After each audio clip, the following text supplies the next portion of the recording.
Hey guys, what's up?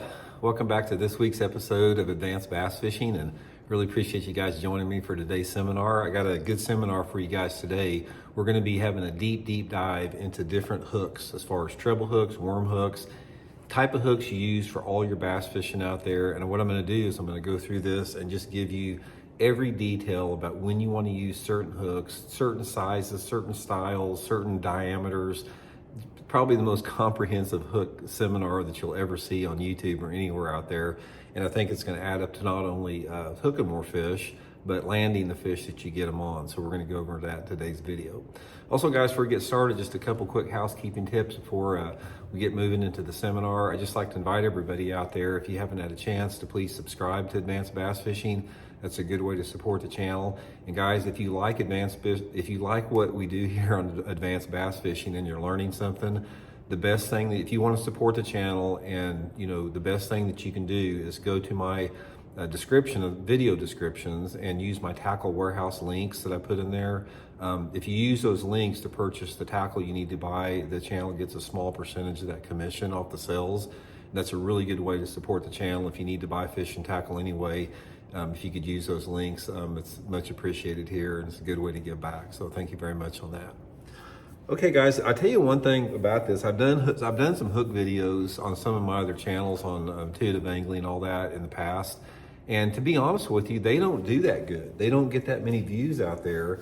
And I don't quite understand this. I don't think a lot of people understand how important the proper hook selection is in your fishing out there. They just sort of like think that, well, the hooks that come on these baits are fine and they're going to do okay, so why do I have to mess with hooks out there? But guys, I can tell you right now, and one of the things that I'm going to really hammer home in this seminar is that every single lure that you use, I don't care if it's a plastic worm or a creature bait or a crankbait or a jerk bait or a glide bait or whatever, there are certain hook styles and sizes that are best suited for that lure. Now, there's a lot of different variables to consider in that. A lot of it has to do with the cover that you're fishing, the size of the fish you're fishing for.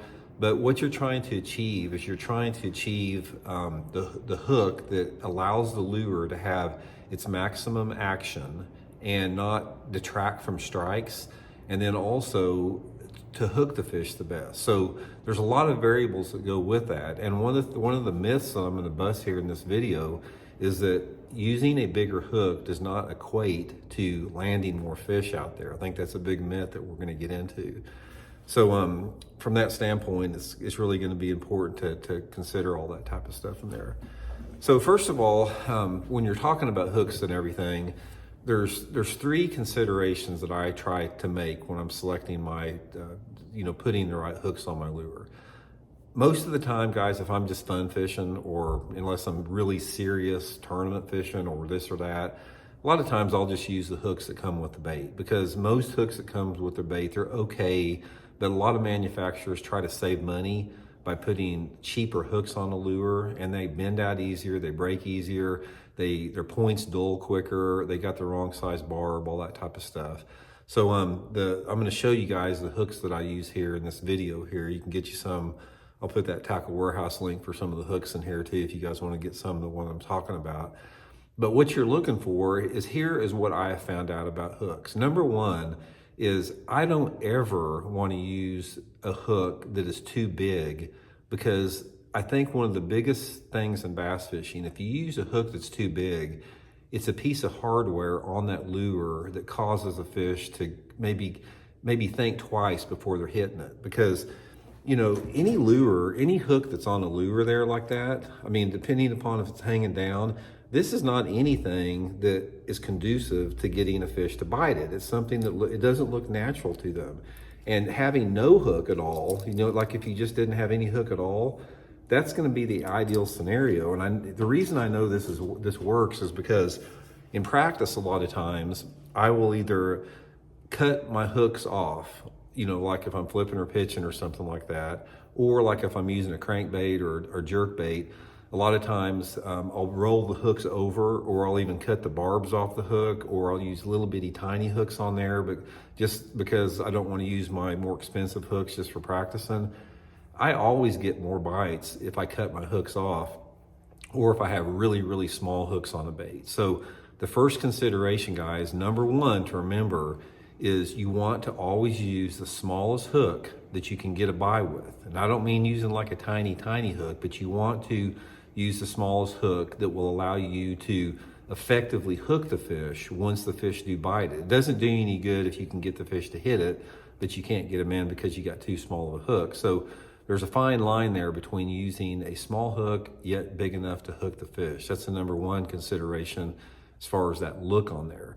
Another consideration, guys, is your barb size and the diameter of the hook that you have, because all hooks are different in terms of diameter and in terms of the barbs on them. Now, one of the things that you're looking for in a hook is you're looking for penetration, because if you don't get penetration to the barb, that is when you're going to lose fish. And a lot of times guys tend to use hooks that are too big and they have too large of a diameter, which makes penetration very difficult. So a lot of times you'll lose fish with a bigger hook simply because you're not getting the penetration of the hook point in your, say for a treble hook, you're not getting the barb into the actual flesh of the fish. You're just getting the point in there, and those fish will get off with that. So therefore, another consideration that you have is you have to try to go to the smallest diameter hook that you can get by with that will allow that penetration. That's why the hooks that I'm going to talk about, guys, are these nano-coated Gamakatsu G-Finesse trebles. This nano coat on this treble hook, guys, it's real slick. It's almost like there's grease on these things. When you feel them, they're really slick. And that nano coat is super, super slick, and it allows for penetration better. Another thing is, like on these Gamakatsu G-Finesse, is they got a chemically sharpened, super, super sharp point with small diameter, yet they're still pretty stiff. And more importantly, they have a small barb. Now, I think another misconception on hooks, on treble hooks or worm hooks in general, is they think that, a lot of people think that, well, God, I need a stout hook that's got a big diameter and I need a big barb. That way, when that fish gets hooked, and if I get that barb in the fish, I'm not going to lose those fish. There is an element of truth to that, but the hard part is getting that to happen, because the bigger the barb that you have, the larger hook diameter, the more difficult that penetration is going to be. That's why I really like these Gamakatsu G-Finesse hooks in here. Like I said, I'll put that Tackle Warehouse link in the description, is they have a really small barb on it. So that combination of the nano coat slick hook finish on it, the small barb, and the small diameter, it gets that hook penetrated. And that is what's super, super critical. And that is one reason why I think that you need to change out hooks, because like I said, so many hooks that come from the factory, that's one area that they can save money in, because a lot of people aren't that picky, or they're not that aware of their hooks on there. So first of all, guys, and I know this sounds like an ad, a plug, but this isn't a plug because I've tried every hook on the market, is these G-Finesse Gamakatsus that Aaron Martin's helped design. They've just been a game changer for me as far as hooking more fish. So I think that's one of the first considerations, when you decide to change a hook out. Now, the main thing, guys, is when or why do you need to change a hook out? Now, a lot of times, like hooks will come from the factory at a certain size, and most of the time, like I said, they're pretty accurate, they're pretty right on. But the times that you want to change it is if you're not comfortable with the size of the hook, or maybe, say for example, you fish it throughout the course of the day, and just the clanking like that, when you just clank that against the bait all day long, eventually it's going to dull the point of that hook. Excuse me, I don't care how good the hook is. This is a natural process of fishing. So when you're bouncing a bait off the bottom and it's knocking, these hooks are knocking against rocks, and you're getting hung up on logs, and you're getting hung up on maybe rock riprap or something, these hooks are going to get dull. They're going to get dull in today's fishing. And that is when you want to change them, is when you feel that point being not sticky sharp. So the point of your treble hook, or any hook, your straight shank worm hook or whatever, the point of your hook needs to be super, super sharp all the time, because you can't discount the importance of a sharp point, because a lot of times people don't realize how much force that you have to generate to actually penetrate a fish's mouth. Because try this next time, guys. Next time you're out in the yard go get your favorite outfit, 7-foot rod or whatever, with 15-pound test line, and have your buddy, take a lure and just, have him hold on, to hook like that where he doesn't hook himself, and get about 50 yards away from him, and you set the hook as hard as you can, and you have your buddy just grab the hook by 2 fingers. Guys, you will not be able to jerk that hook out of his fingers. You don't, with the combination of like the line. Now, obviously, if you're using braided line, that may be a different story, but most people don't use straight braided line all the time. If you're using monofilament or fluorocarbon line, or even a braid to fluorocarbon, most of the time you do not generate enough force to pull that out from that distance away. So from that standpoint, that's why it's really important to have the maximum penetration available.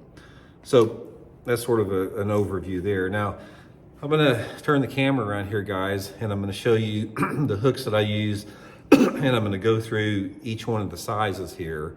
And then after that, we'll take a little break, and then I'm gonna go back and I'm gonna sort of go through and show you which lures that I use which hooks on. So I'm gonna turn the camera around here and we'll take a look at it. Okay, guys, here's my hook selection right here. These are pretty much all the hooks that I carry with me in the boat here. Now, these are all Gamakatsu worm hooks and trebles, with the exception with this one. I think this is a mustad right here. But here's my treble hook selection, guys. It starts out with a 6, a 5, a 4, a 2, a 1, a 1/0, and I believe that's a number 2 there. And then, again, this is a Gamakatsu. This isn't a G Finesse. This is a short shank EWG. There is a place and time for that we're going to talk about here a little bit later. And then here's a Gamakatsu. This is a round bend treble here, and this is red. And we're going to go into why red is important in certain situations. And then here are my other soft plastic hooks. These are the hybrid, the Gamakatsu G Finesse hybrid worm hooks here that have the offset, and they're for a certain situation. Here are some of my Gamakatsu. That's a mustad. The rest of these are all Gamakatsu. These are the extra heavy cover flipping hooks for flipping and pitching. And here are the straight shank worm hooks. Now this is pretty much all that I carry. I've got a lot of numbers of each one of this, but this is the individual hooks that I carry. They're in my hook box that you can see right there. So that just gives you an idea. So, okay, we're gonna take a break, guys, and I'm gonna come back and I'm gonna show you what I put in each one of these hooks here. So we'll be right back. Okay, gang, we're back here. And what I'm gonna do now, guys, is I'm gonna go through every single hook that I just showed you laying out on the box here. And I'm gonna sort of explain to you the applications that I use each specific hook in for different type of lures out there, and sort of give you a little bit of a background behind that. So let's get into that. We'll start from small to big and work our way down there. Okay, now let's start out with the little small one. This is a little number 6 Gamakatsu. This is the smallest one they make here, the little small one. Now, there's a couple different situations that I would use this in. This would be for some type of a small crankbait, some type of a crankbait that's like a finesse crankbait, just a little crankbait like this, something where you don't want the hooks to foul on there. And that's another important thing to remember, guys, is you never want your hooks or your hook shank long enough to where your hooks cross and foul. You always want to use hooks and hook shanks short enough to where they don't cross. Now, sometimes, the Gamakatsu's got like a pretty much an average length shank. But sometimes if you have a problem with them crossing, you can go to the short shank EWG. Now this is a Gamakatsu, but it's called a short shank. So the distance between the hook eye and the hook is a lot shorter. And these are a good option to put in there if you're having problems with the lures, hooks crossing on there. But anyway, the number 6 one is gonna be for finesse crankbaits, and it's also gonna be for finesse jerkbaits. My little finesse jerkbaits like my X-Nanohands, all that type of stuff. This is when I'm after smaller baits, maximum penetration, number 6. I don't use it a whole lot, but I do use it in some situations. Now, sometimes on a crankbait, like a small crankbait, I may put like a number 6 up front and a larger one on the back. I'll do that at times. Okay, the next one, guys, is a number 5. Now, this is one of my favorite sizes of hook to use, a number 5 Gamakatsu. This is a really versatile hook. And this is the hook that goes on most all of my jerk baits. The number 5, I'm gonna guess that I use it on all my jerk baits with the exception of my little bitty finesse jerk baits, probably about 90% of the time. Number 6 is a small hook, yet it's got a fairly decent sized bite on it. It just works really good on any type of a jerk bait. And it also works good on, some type of, again, smaller to medium type crankbaits. Depending upon the length of the crankbait, it can be pretty good with that. And then you start moving up, guys. This is a number 4, and you can see it's getting bigger here. This is a number 4 size.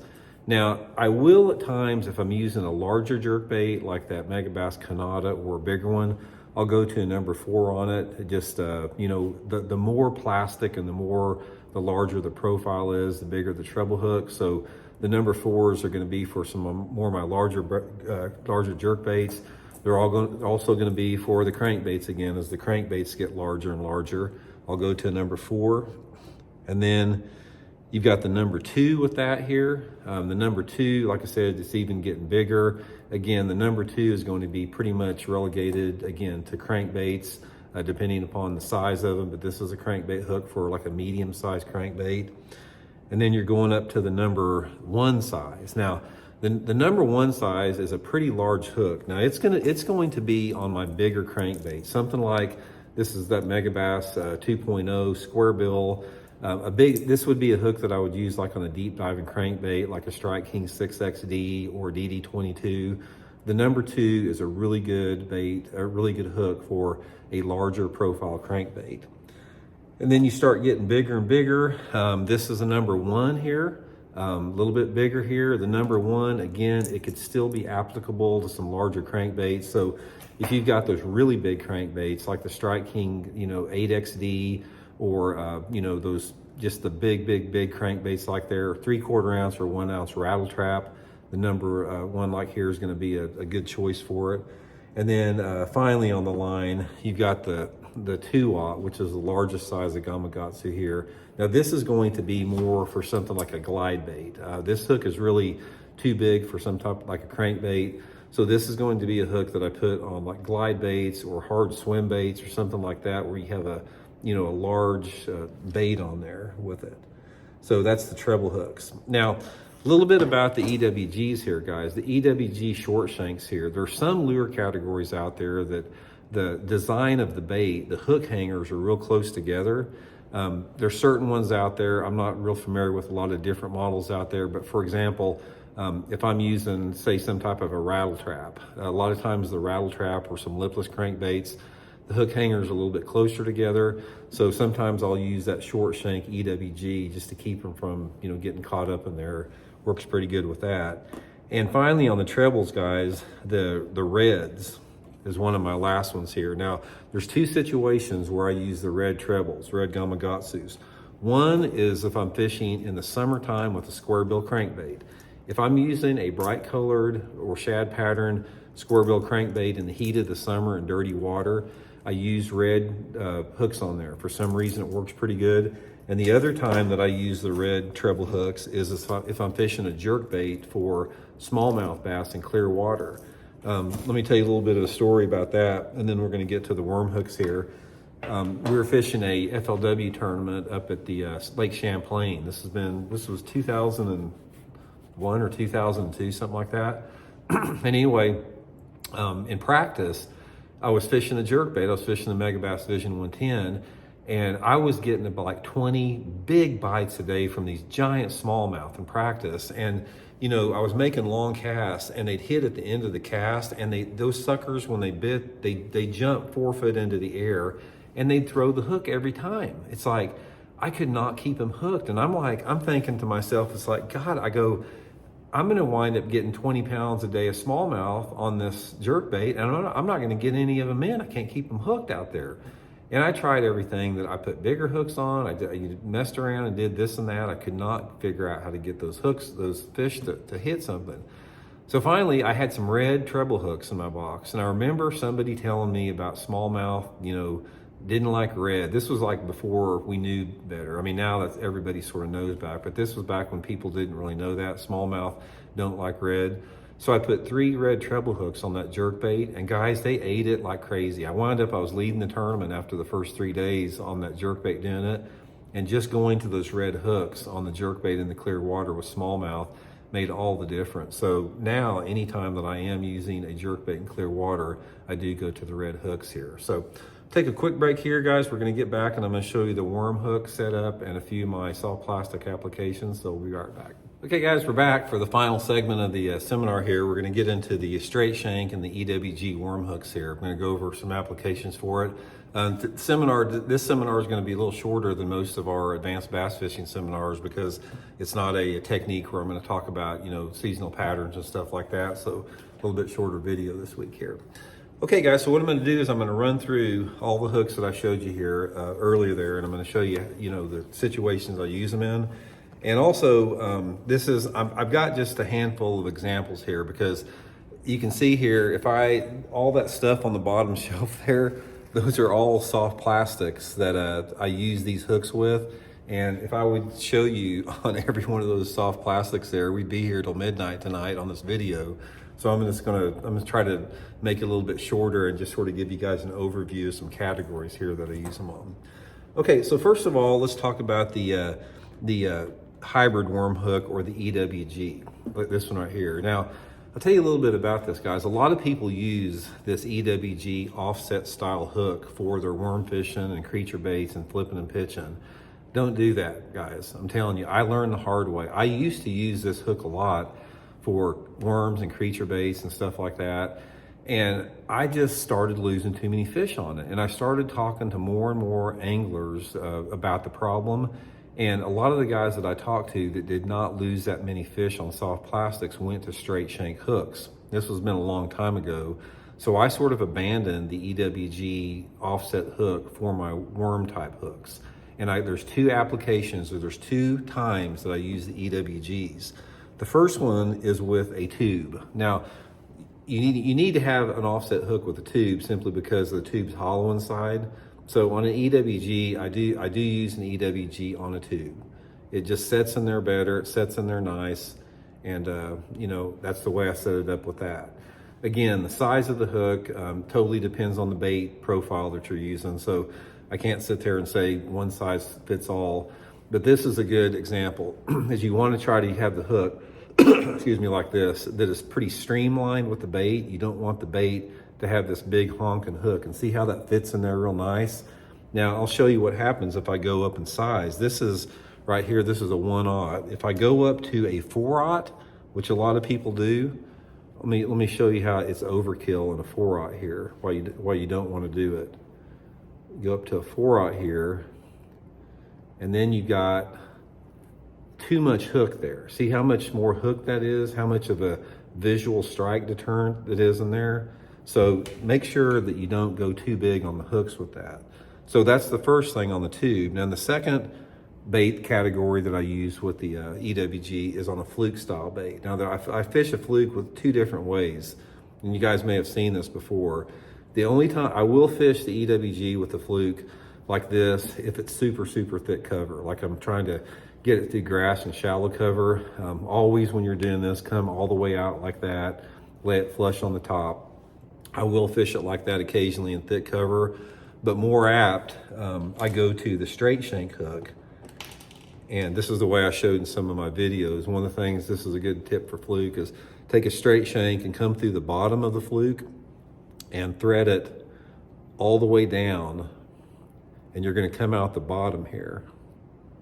Now this will hook fish a lot better than that EWG. So come through the bottom like that and leave it exposed from the bottom. And also rigging it like this, it'll give it a lot more action. So this is the other way that I rig the fluke. So that's the only times that I use the offset hooks. The other times, guys, are the straight shanks, which we're gonna get into now. Okay, let's talk a little bit about one of the most common applications, and that's some type of a creature bait, like a beaver or this Zoom Z-Hog here. This requires a straight shank hook, and there's two different things to remember on any type of rigging as far as a straight shank hook. You've got two different styles of hooks as far as the straight shanks go. You've got what is considered a heavy duty flipping hook, and you can see how thick the wire, this is the super thick hook, super stiff hook on a straight shank. And then you have the same in a smaller diameter. You can see the both together here. Quite a bit of difference in the size of the diameter of it. Now, if I'm flipping and pitching like in super thick cover with like a heavy weight. Say I'm flipping flooded mats, or flipping matted vegetation or hyacinths or super thick brush. I will use the super thick hook on braided line. And the way that you want to come in like this is just come in straight like that. And you always want to come all the way through the bait like that on flipping, for any flipping bait, and then simply just bury the tip of it back in the plastic like that. You can see that how that's barely buried in the tip there. Just barely catch the plastic, just enough to make it, heck that was, just enough to make it weedless there like that. Don't ever just hook it into the middle like that, because what happens is you've created a weedless bait that is going to be very difficult for penetration. So always make sure that you come all the way through with that. Now that is an application for super thick matted cover and braided line. For other flipping applications, let's say for example, I'm flipping and pitching, lay down trees, flooded bushes around boat docks, I go to the smaller diameter and I don't go too big. Most of the time in a creature bait, I'm using a 3/0 hook. And the reason that I'm going with the smaller diameter is I'm more concerned about penetration, and I'm usually using lighter line. I'm usually using, 17 to 20 pound test fluorocarbon, and I set it up the exact same way, come all the way through, buried in there, and it has a nice small profile. The smaller diameter makes for easier presentation. So when you're thinking in terms of pitching and flipping, guys, one of the biggest pieces of advice I can give you on it is don't get overkill with some big honking hook like this. A lot of people, they use these big honking 4 and 5/0 hooks like this. Now let me show you what this thing looks in here. I see this all too often. Again, they put this big hook in here like this, and notice how much hook that you have there. You can't tell me that the fish can't see that. When that thing's hopping through the water like that, I mean, this is something that's going to take away from the strike. So never go too big with that situation there. Okay, that's the creature baits here.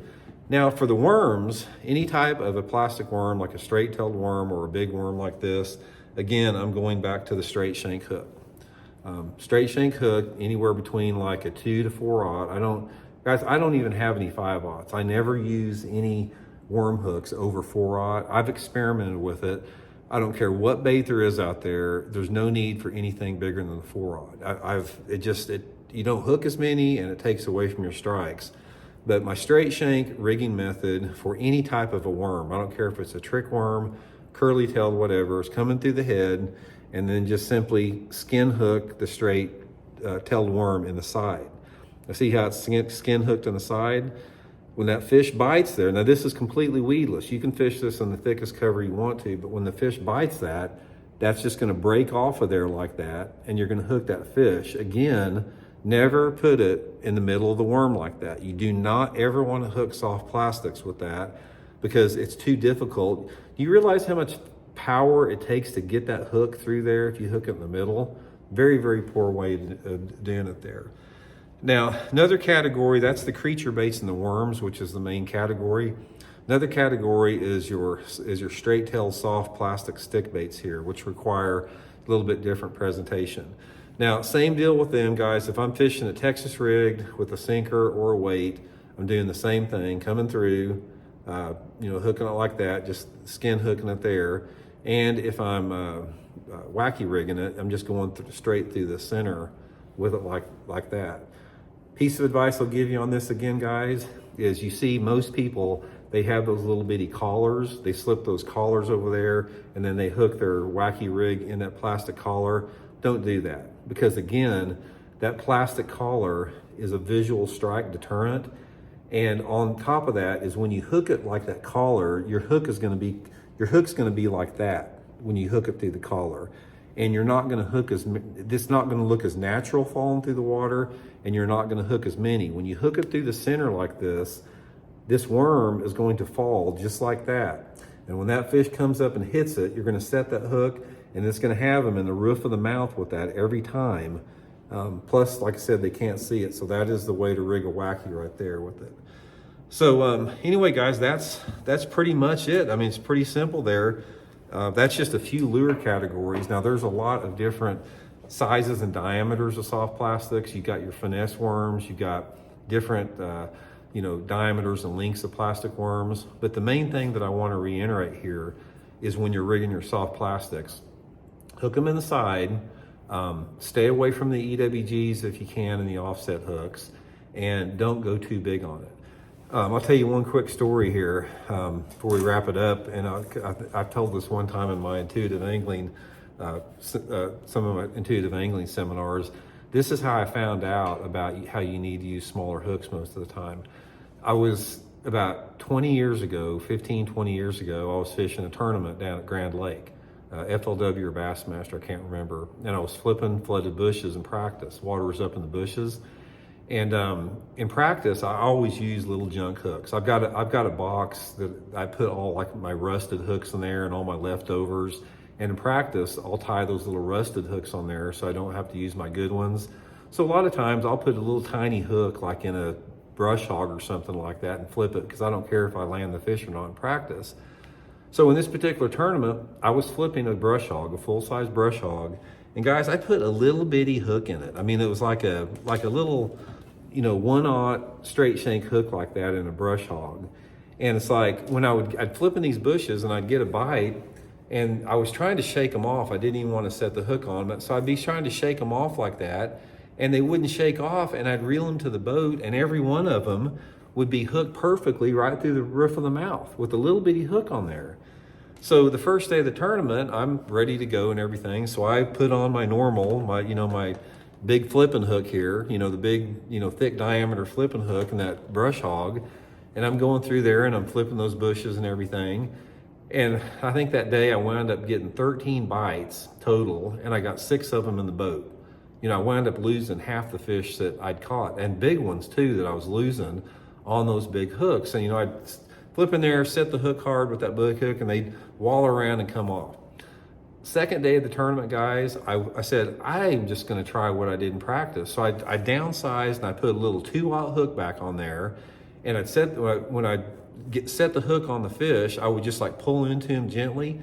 I never lost a fish, guys. I had like 12 bites and got every one of them in the boat. And ever since then, I've made a conscious effort to downsize the size of hooks I use on both my trebles and the straight shank and EWG hooks too. I know it's hard to do. It's sort of counterintuitive, but if you can take one thing away from this seminar, it is go to smaller hooks than what you are used to, and I can promise you guys the increase in penetration will add up to some more fish. So appreciate you guys tuning in this week. Like I said, I'll have my tackle warehouse links to all the stuff we talked about. If you guys need any tackle and if you could use those links, that's much appreciated. That's a great way to give something back here to the seminar, and we'll see you guys next week. So thanks for tuning in.